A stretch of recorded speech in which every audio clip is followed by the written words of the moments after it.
Hey guys, it's TheCubeSyndrome here. This video is going to be teaching you how to solve the 4x4 with the Uw method.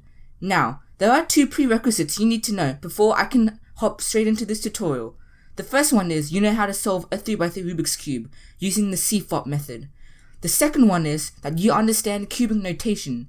So for example, R means to turn the right side clockwise, R prime means to turn the right side anti-clockwise. Lowercase r means to turn the right inner slice clockwise. Lowercase r prime means to turn the inner slice anti-clockwise. Now, rw means to turn the entire right side clockwise, while rw prime means to turn it anti-clockwise. And whenever you see a 2 besides any letter, that means to turn it 180 degrees, just like this. Now, let's get straight into this tutorial. Okay, so now I have a properly scrambled 4x4 right in front of me here. So the first step of Uw is to solve the white center and the yellow center opposite from each other, because white is opposite from yellow. So I'm going to run you through the steps of how to solve the centers. So normally you would make 2 bars and then join them up to form a 2x2 block, which completes the center. So I want to show you how I do it. Okay, so I see these 2 pieces. Now, how to join them up into a bar, you may ask? You can't just move this piece across because these pieces are obviously not matched up into a bar. Instead, it's like a checkerboard. So instead, what we have to do is move this piece to here. So now that when we move this across, it forms a bar. So we have 1 bar completed. Now we have to complete the other one to complete the center. Okay, so these are the remaining 2 pieces for white. Now, you may notice that, again, if I turn it like that, it creates a checkerboard instead of a bar. So what I'm going to do is move this piece to here, so that now when I move it across, it forms a bar. Now I can just move that up, and that completes the white center, which should be pretty easy. Now let's go on to yellow. Okay, so with these yellow pieces, I can make a bar by moving this piece across to here, like that. And no need to do any of that checkerboard stuff because it pairs up the first time. And now I can just move that up like that. But since I have displaced this white bar from the white center we've previously completed, I have to move this to where there's only 1 piece and restore like that. And now let's make our other bar. So firstly, we need to get this onto the same layer because we can't just simply move that across because it's not moving any yellow piece. So we have to move this piece to there by just doing an R2, and now we can easily move this across to there and form a bar. Now, you may notice that we can't just do this, otherwise this piece is interrupted again. And you may notice that we can't turn the U face however many times you want to because you're still going to be bringing down yellow if you want to restore the center. So what we have to do in the first place is to move this yellow bar directly above this yellow bar and then move it up, do a U2 and move it back down. And you have completed the easiest step of Uw, creating the white and yellow center. Now this is the next step of Uw.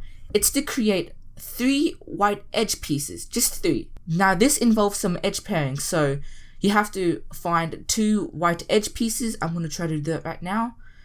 Okay, I see these 2, so how I'm going to edge pair this is to position this first of all into here, so I can easily slice it across.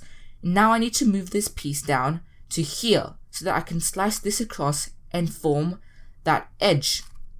So how I'm going to do this is I'm going to hide this for a while, so it doesn't get interrupted and moved around. Do a U to move that, and then do a B to move that back. And now I can slice and put that in wherever I want to. And now I'm going to look for 2 more white edge pieces. So here are the orange and white edge pieces. Now I'm going to do the exact same thing. I'm going to do a B move to move that out of the way. I'm going to do a U and then a B again. And now you can easily see that they are set up to be paired by just a slice and just a U move. Now you can notice that I've inserted the orange opposite of the red edge because that's the color scheme. Okay, now I'm going to move on and do 1 more edge piece. Let's see, I see these 2. Okay, So what you may think to do is to move them both like that so that they're all in the middle slice. But you may notice that we can't pair this up because one edge pair needs to be in this layer. So how we're going to do this is to simply do a D2 or a U2. I'm just going to do a U2 because it's easy to show, and now they're on different layers. Now we can easily slice and put the green piece in here, right above the orange and below the red. Okay, this is the third step of Uw. It's to form the rest of the centers. Now I'm going to quickly run you through this. I see these two orange bars. This is an extremely easy case.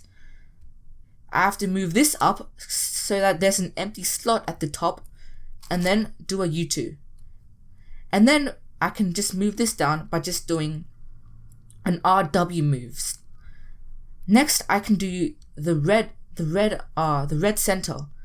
Now the red center is meant to be here, and I see this bar, and I want to move this bar to here so I can pair it up here. So to do that, I can't just rotate like that because that messes up our cross that we've already completed partially. So what I have to do is bring this empty slot to the top, just like that, and now I can move this across safely.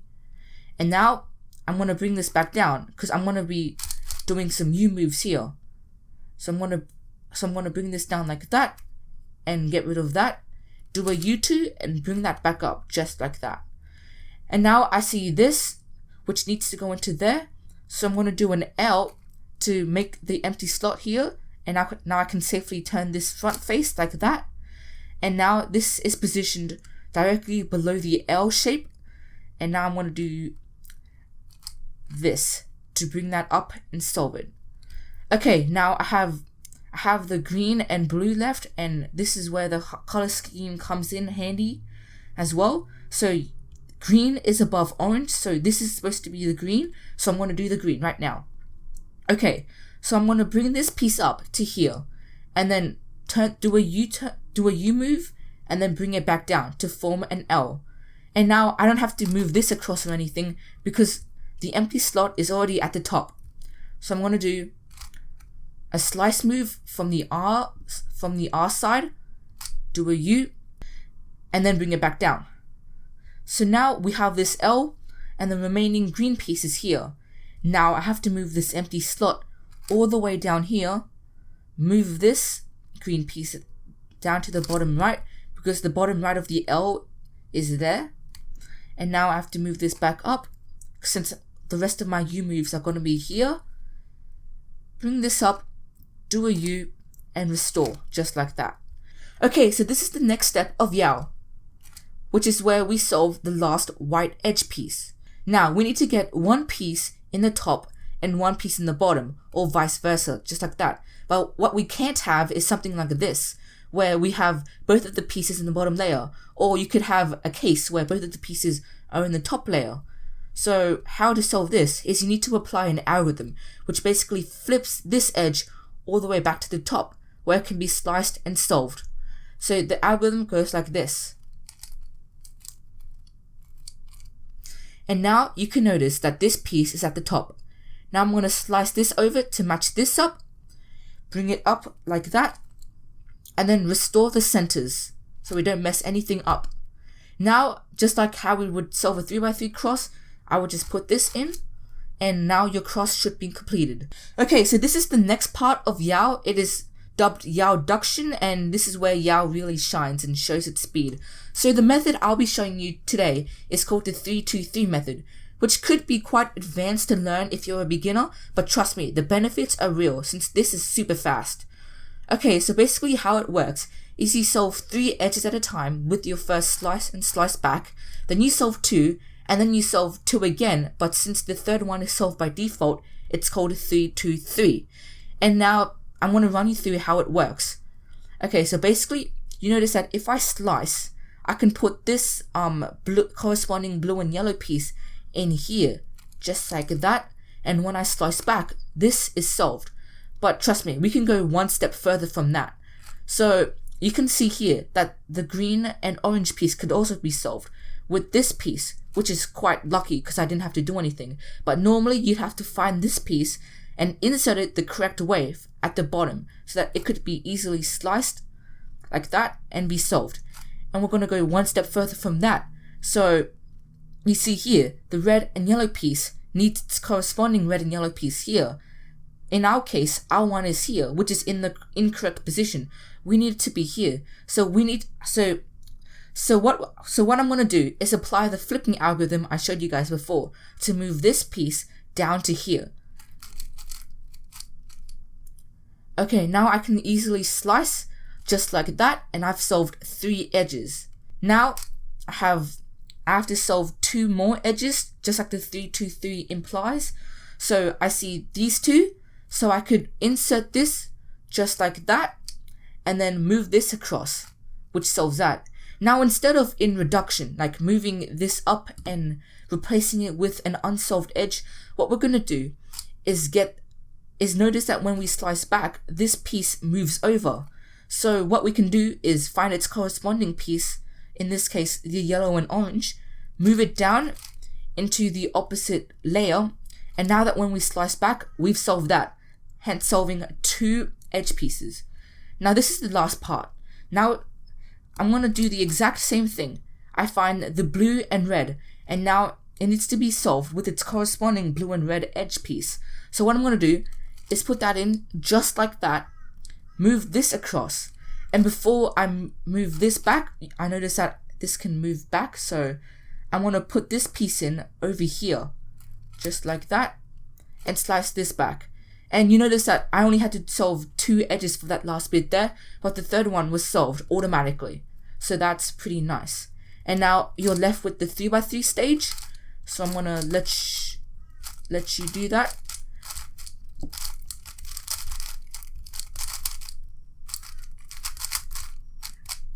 And then, solve parity, and then solve the rest of the cube. Okay, now while doing the 3-2-3 method, you guys may run into some special cases which might be difficult to solve. So I want to run through as much as I can in this tutorial, and the rest should be fairly intuitive.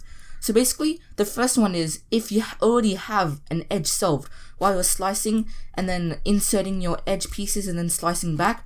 So this one is actually pretty easy. You just slice and ignore and keep going and solve the last 2 edges. So that's one of the cases.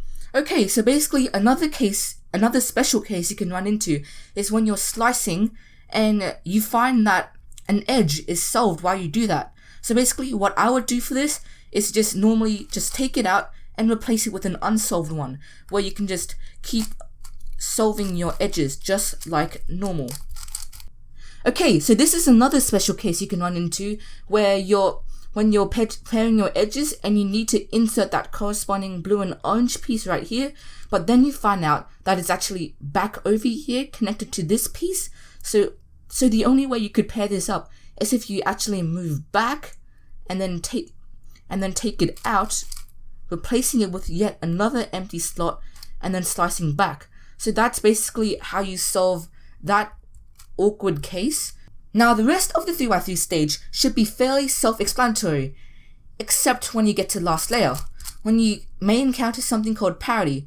Parity can occur in OLL stage, just like this one, or PLL. Now I have an entire video going over parity. Now link is in the description, where I tell you how to finger trick it correctly and stuff. But in this video, I'm just going to go over the algorithm quickly. So this is OLL parity, which solves the cube. Now this is PLL parity.